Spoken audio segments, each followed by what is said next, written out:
Our next guest is pretty bullish still, reiterates an outperform, price target 316. Joining us today, Baird's Ben Callow. Ben, it's great to have you. Does the price action this morning suggest to you that markets like, okay, we get ramp inefficiencies, or is this real softening demand? No, I think that, we have a market backdrop where, any kind of miss is the stock's going to hit like this. I do think that we're set for a very, very strong Q4. The stock's underowned in a lot of people's portfolio out there, especially, as an S&P 500 constituent and a very large one. And so I think there's a lot of room for people to buy it and buy it on this dip ahead of a very good quarter. Musk has said, it's important to smooth out some of these quarters and to make it easier on workers in the factories. You think that's going to be in the offing? What's your target look like for next year? Yeah, so we don't grow by 50% like they talk about year after year 50% growth. I do think that this is something that's plagued them is the going direct to consumers versus dealerships.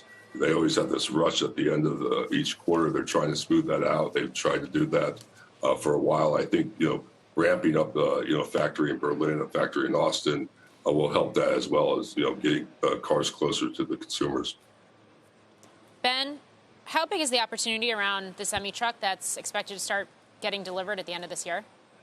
Thanks, Morgan. I think that the important thing is that, we got a new product out there. We haven't had a new product really since the Model Y, the Cybertruck next. They alluded to, a $25,000 or less expensive car out there as well. But anytime you get a new product out there, I think it's good for a stock, a product refresh. In the grander scheme of things, it's a big market, not as big as the passenger car market, but it's good that they finally get out there, after being delayed after several years. Yeah, the other market we don't talk about very often is the energy storage business within Tesla as well. It's not a very big part of the overall revenue picture, but the fact that we have seen these spikes in energy costs, not just here, but abroad, is there growing demand here? And why isn't Tesla making, I guess, more use of that opportunity? So I thought this was one of the highlights of the quarter. And, I cover renewable energy as well. And I remember a few years ago, Elon talking, hey, we're going to do 1 gigawatt next year, 2, 5, throwing out these big numbers. Well, they did a massive amount. So to put into perspective, about 5 coal plants they did during the quarter, if you put that in terms of batteries. And I think that business continues to grow. Why hasn't it grown faster? I think the main reason is because their cell supply is constrained. But they're the best in that. You see all these other OEMs, auto OEMs, even GM moving into this space here. They haven't had the foresight that Tesla has and across the supply chain here. And so I think Tesla's a leader there. I think they will be. And I think that business can, be a very large business by itself.